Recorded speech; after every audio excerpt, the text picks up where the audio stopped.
Should you have withdrawn earlier, given someone else a bigger chance? I don't think it would have mattered. We left at a time when we had a good candidate. She was fully funded. And what happened was, I had become, what we had set out to do, no one thought we could do. And become so successful in our agenda, it was hard to say, no, I'm going to stop now. I meant what I said when I started, that I think I'm prepared to hand this to the next generation. It's a transition government. But things moved so quickly that it made it difficult to walk away. I mean, just listen to him. No, I mean, this is his breathing is out of control right now. He can barely complete the sentence. He's stumbling there. And I do think, to his credit, there was a plan to pass the torch. He said he was just going to be a transitional president, but they realized that Kamala Harris couldn't win, which is why he wasn't going to endorse her and pass the torch at first. All right, net approval rating handling crime. What do we have here? We have a positive rating for Donald Trump, even in the most recent polling. Look at that, at plus 2 points. Far better than Joe Biden, who was so far underwater. My goodness, he was setting records at minus 26 points. You rarely ever see it. So Donald Trump ran in part on law and order. It was one of the reasons that he got elected. And at this particular point, Americans like what they're hearing from him on the issue of crime. And you see this right here with a plus 2 net approval rating, far better than Joe Biden left office with back in 2024. I talked about it many times on this channel, is that I believe more people regretted voting for Joe Biden than they will for Donald Trump. I'm just being honest here, and all the data points to it. I showed you an example of it with just crime, but there's numerous polls, you can go find them, that it's so asinine to me that Biden still believed that he was the only person that could have beat Donald Trump. And one of the issues that I have with Biden and him coming out is that he pretends to run, like he pretends to be this virtuous guy. You know, I'm Scranton Joe, I'm a statesman, right? He play into this, you know, this image of being an ideal politician. But through his actions, he have done things that hurt the American people. And many Americans realize, Democrats say good things. They say they're good at governing, but look at the outcomes of their governing. It's not good or conducive for the American people. And many people realize that. And now, he made his first public appearance in a long time, and I'm surprised not many people are covering it. But I guess why? As you saw from the intro, the Fox News people who decided to break this story a little bit, look how he's talking. Look how he's wheezing, right? They had the mainstream media doing all kinds of double backflips to ignore the fact that that Biden was in a mental decline.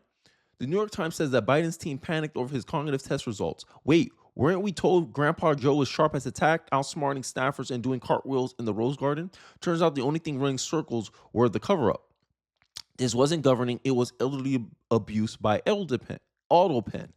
And the fact that Joe Biden still believed that he had such a good economy that he couldn't just quit is the biggest cope I've ever seen a politician do. And I think this is what Joe Biden worries about the most, is his legacy. And right now it's getting tarnished by the Democrats. And one thing I do agree with with Joe Biden is the fact that it didn't matter how much time, it didn't matter how early he dropped out, a Democrat would have still lost the election. Because at the end of the day, you believe in the same stuff that Joe Biden did.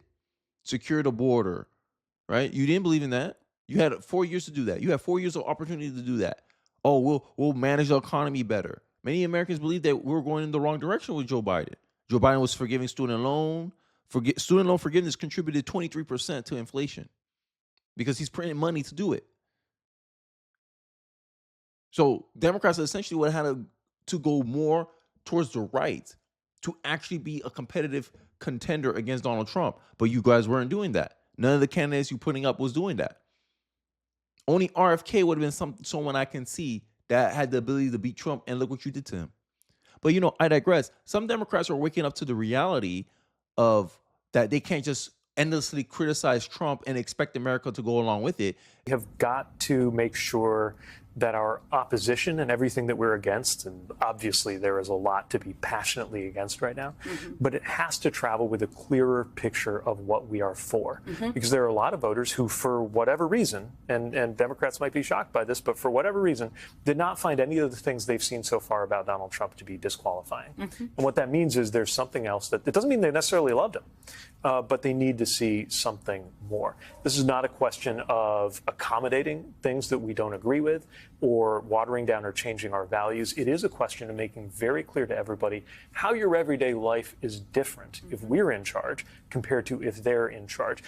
What about just how worried people are actually about crime, about this exact issue? Yeah, exactly right, Kate. So, we think about crime and we say, okay, it's one thing how they're viewing Trump, but are their views of overall crime changing as Donald Trump gets into the White House? And what do we see here? Well, the percentage of Americans who worry a great deal about crime, we actually have seen that percentage drop over the last year. It was 53% last year. And look at where we are now. We're at 47%. It's the first time in about 5 years in which the percentage of Americans who worry a great deal about crime has actually dropped under the 50% mark. And more than that, it's a rare issue that we've seen from 2024 to 2025 in which the percentage of Americans who worry a great deal about a particular issue has actually dropped by 5 points or more. In fact, it's one of only 2 issues in which we saw a 5-point decline among both Democrats and Republicans. So I think Donald Trump is going to continue on this law and order issue because the bottom line is it is working for him, Kate. So tell me, America, what would have been a better alternative in securing the border? They wanted more judges, more immigration judges, so they can process these immigrants faster. But the whole premise of their alternative solution is wrong. Why doesn't someone who broke our laws deserve due process? Like, make it make sense. You broke our laws to come into this country, but you want to use our laws to try to stay in this country as long as possible, right?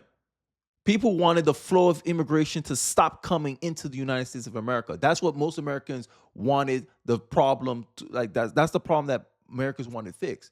But Democrats say, no, we just need more buckets to accommodate the water that's coming through. And people was like, no, just stop the flow. We don't want anyone coming in here. Trump offered a better solution compared to the Democrats. The Democrats said, let's add more buckets to process the water faster. While many Americans were saying, no, stop the flow completely. And that's what Donald Trump did. Border crossings are down 95%. What alternative does Democrats have to give a better outcome than what Donald Trump is doing? Maybe 2008 Obama would have had an alternative solution that was justifiable. Maybe 2008 Hillary Clinton might have had a solution that was justifiable. Illegals pay heavy fines, right? You suffer a penalty for breaking this country, coming here illegally. And this is the problem that Democrats don't seem to understand, is that we wanted accountability. This is why people feel more safe in 2025 compared to they did in 2024. And in the intro, I highlighted how many people saw Biden was underwater when it came to crime.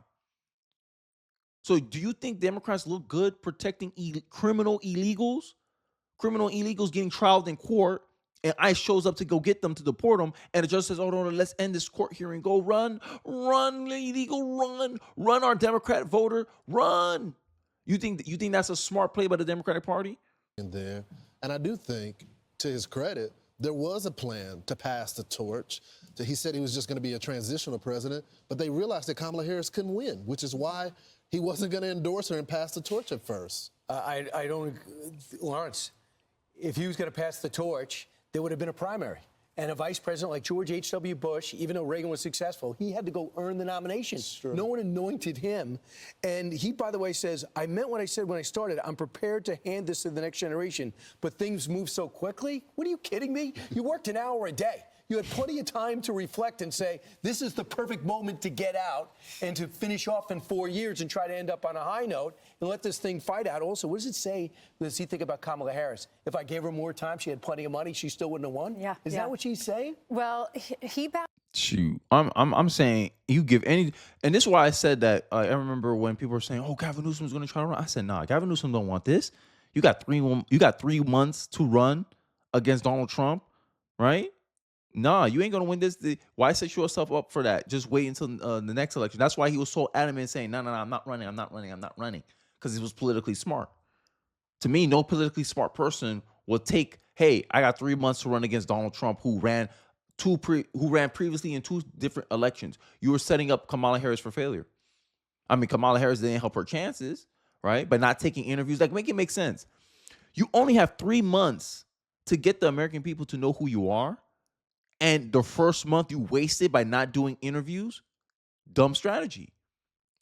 But Kamala Harris ran a perfect campaign. Dumb. And the left, this is why I said the left, they're a party that runs on imagination. They're a party that runs on ego. If you ran a perfect campaign, you would be in the White House right now. You would be making history, Kamala Harris, right now. But you didn't run a flawless campaign. And no matter how many times these liberals tell her or tell us that she ran a perfect campaign, it's just America was bigoted and racist and sexist, and that's why she didn't win. Yeah, keep making excuses. Yeah, keep making excuses. Oh, my left leg was hurting. That's why I couldn't beat you in basketball. Yeah, keep making excuses.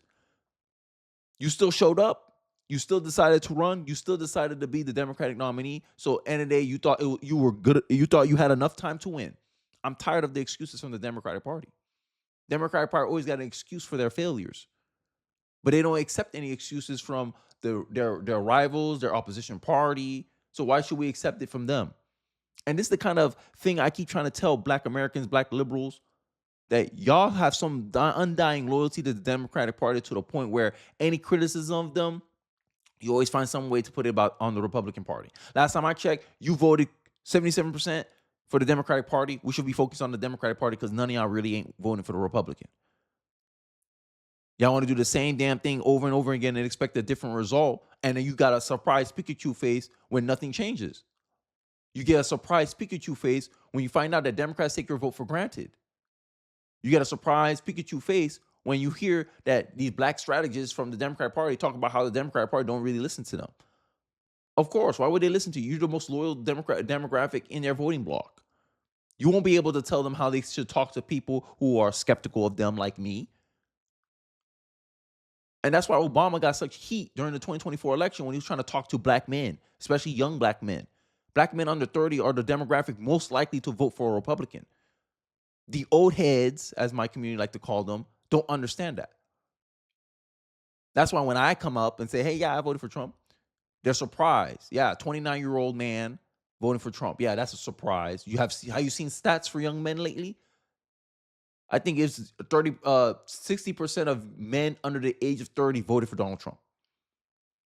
You're surprised a 29-year-old Black man, because I'm Black. Oh, somehow I'm different. Oh. And this is how they lost. Lack of self-awareness, lack of understanding, and lack of reflection. The fact that Kamala Harris is still the front runner for 2028 proves to me through their actions that they have not learned any lessons from their defeat. After that debate, that's what happened. It wasn't time was moving fast. So true. He did such a terrible job on June 27th in that debate. Then he bowed out about a month later, July 21st. Kamala had 106 days to campaign and eventually lost to Donald Trump. She raised $1 billion during that period. So not only did she get the other money, she also raised another $1 billion, and she still lost. She became the first Democratic presidential candidate in 20 years to lose the popular vote and the electoral vote. Pretty amazing. And also, he was very critical of President Trump. He says he's appeasing Vladimir Putin. He said you got to, you cannot just allow him just to get land. Well, what did you do? Yeah, you just allowed it to happen. No F-16s, got F-16s. No HIMARS, got HIMARS. No ATACMS, got ATACMS. They stopped everybody else from bringing in more weapons to make them successful. So just bleed them out. That was his policy. Many people would argue that when he said, what did he say, a minor incursion at first? That he allow a minor, and then that's when Putin attacked. So I don't think he should be trying to quarterback now after allowing it to happen. He said he was going to fall in 3 days and offer him a ride out. And Zelensky famously said, I need weapons, I don't need a ride. So he's the last person to talk about Ukraine. On this. Biden should be the last person to comment on anything. When Biden left office, I think his approval rating was at 34%. And Democrats keep crying about how low Donald Trump's approval rating is. Biden had in the 20s, 29%? Like during the 2025, the last weeks of his campaign. And this is the funny part about Democrats. You have a whole establishment, you have a whole industry where journalists lean in your direction, that journalists are willing to give you the benefit of the doubt to the point where they weren't willing to investigate whether or not you had a cognitive decline, Joe Biden. It took the debate stage for journalists to finally attempt to expose, because it's so blatant, it was so in the face of the American people that there's no way that journalists can credibly defend that. At first they tried, but then they realized it was too much. They can't do it. They couldn't do it. They couldn't do it anymore. They couldn't pretend, or they couldn't spin it. They couldn't frame what happened in the debate any other way than, yeah, you were mentally unfit. Something that Americans thought since 2022. 60% of Americans during 2022 polling showed that Biden was mentally unfit to be president. 60%. But the Democratic journalists who makes up the majority of journalists, remember journalists, 3.2% of journalists are conservative. That means majority of journalists either leans towards the left or are Democrats themselves. You think they had any incentive to really investigate to see if Americans' people's feelings about Joe Biden's mental fitness was justified? No, they didn't want to, because they were scared about the answer. And then we got the answer during the debate stage, and it made journalists look foolish. They're like, yo, you have so much access to this guy. You have so much access to the people around him. And we were more clued in. We understood what was going on more than you did. Conservatives pointed out some of the weird things he does. The mainstream media, the left-wing liberal media, painted it as cheap fakes. But no. Years later, 2025, they're going to say, oh, no, we wasn't curious enough to investigate. Yeah, of course you wasn't curious enough to investigate. You were a Democrat. That was your guy. You wanted him to win. You can't do journalism that helped Donald Trump. That goes against everything that liberal journalists stand for. Fake objectivity. That's what the liberal media product is today. And many Americans are seeing through the smoke screen. But I felt like I needed to cover the Joe Biden stuff. Let me know your thoughts about Joe Biden trying to make maybe salvage his legacy, going out to speak, his first public speech. I'd like to know your thoughts, your perspective on this. I'd like to hear your thoughts. Don't forget to like, comment, subscribe. Appreciate you guys watching to the end of the video. Don't forget to like, share this video. It really does help me out in the algorithm. And I'll catch you guys on the next one. Peace.